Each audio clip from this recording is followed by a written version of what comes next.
तक अंतरिम सरकार चलाने के बाद मोहम्मद यूनुस विदा हो गए। जाते जाते वे सियासी बिसात ऐसी बिछा गए हैं कि नए प्रधानमंत्री यानी तारिक रहमान के लिए हर चाल जोखिम भरी हो चुकी है। ऊपर से जीत का ताज है, लेकिन भीतर से कांटों का जाल। ये सिर्फ सत्ता परिवर्तन नहीं है, ये सत्ता की शर्तों का जाल है, और वो जाल यूनुस के आखिरी फैसलों में छुपा हुआ है। तो क्या है पूरा मामला, समझते हैं इस रिपोर्ट से।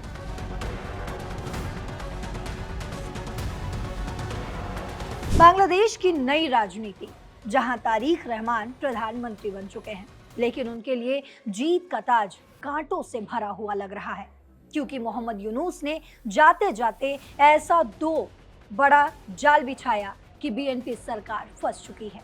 ये दोनों फैसले हैं, एक संवैधानिक सुधार का रेफरेंडम, तो वहीं दूसरा अमेरिका के साथ ट्रेड डील। इसको समझने से पहले हमें समझना होगा इसका बैकग्राउंड। दरअसल 2024 में शेख हसीना की सरकार गिरने के बाद यूनुस की अंतरिम सरकार आई, 1.5 साल तक चली, और अब फरवरी 2026 में चुनाव हुए। बीएनपी को बड़ी जीत भी मिली, तारिक रहमान प्रधानमंत्री भी बन गए, लेकिन यूनुस ने जाते हुए दो ऐसे कदम उठाए जो अब नई सरकार के लिए सिरदर्द बन चुकी है। पहला जाल है संवैधानिक सुधार, यानी यूनुस ने चुनाव के साथ ही एक रेफरेंडम करवाया। संविधान में ऐसा कुछ नहीं था, लेकिन जनता से पूछा गया क्या बड़े सुधार चाहिए। जवाब आया हाँ, और इसमें वोट भी ज्यादा आए। अब इसका मतलब ये हुआ कि नई सरकार को पहले 180 दिनों में एक संवैधानिक सुधार कमीशन बनाना ही पड़ेगा। ये कमीशन इतना ताकतवर होगा कि कुछ समय के लिए कैबिनेट की जगह ले लेगा। सुधार क्या है? प्रधानमंत्री की ताकत कम करना, संसद की कमेटियों को ज्यादा पावर देना, राष्ट्रपति या जजों को मजबूत करना, यानी सत्ता को बांटना। ये अच्छी बात लगती है, क्योंकि शेख हसीना के समय में बहुत सारी ताकतें एक हाथ में चली गई। लेकिन बीएनपी को डर ये भी है कि कमीशन उनके चुने हुए सरकार के ऊपर एक और लेयर डाल देगा। यूनुस का असर रहेगा और विपक्षी पार्टियां जैसे जमाते इस्लामी दबाव डालेंगी कि सत्ता में हिस्सा दो। बीएनपी के सांसदों ने तो कमीशन की शपथ ही नहीं ली। वो कहते हैं हम चुने हुए हैं, कमीशन नहीं बनेंगे। लेकिन अगर वो सुधार रोकेंगे तो जनता कहेगी कि जनादेश का अपमान कर रहे हो। अगर जल्दी करेंगे तो अपनी ही ताकत कम हो जाएगी। ये अंदरूनी जाल है।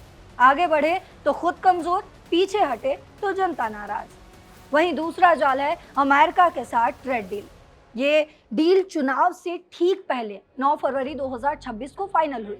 बांग्लादेश का टेक्सटाइल सेक्टर जो 80% एक्सपोर्ट करता है, लाखों महिलाओं को रोजगार देता है, उस पर बहुत असर पड़ेगा। डील में क्या है वो भी आपको बताते हैं। कपड़ों पर 0 टैरिफ, लेकिन शर्त यह है कि कॉटन और यार्न अमेरिका से ही आए, यानी बांग्लादेश के फैक्ट्री वाले अब महंगा अमेरिकी कॉटन खरीदेंगे। लेबर लॉ सख्त होंगे, इन्वेस्टमेंट आसान, लेकिन लोकल इंडस्ट्रीज को नुकसान होगा। वियतनाम, कंबोडिया, इंडिया से कंपटीशन और भी बढ़ जाएगा। एक्सपोर्ट ग्रोथ रुक सकती है।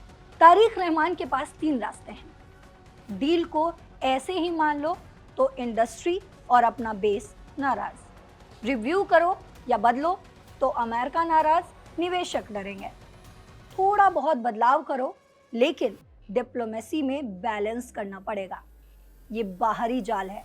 अर्थव्यवस्था पर असर, अमेरिका से रिश्तों पर असर।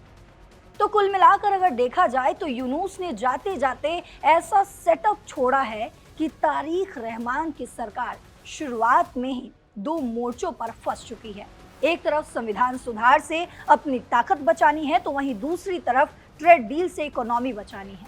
अगर गलत कदम उठाया तो सरकार हिल सकती है।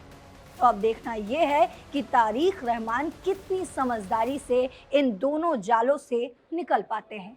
क्या वो बैलेंस बना पाएंगे या यूनुस का खेल ऐसे ही चलता रहेगा?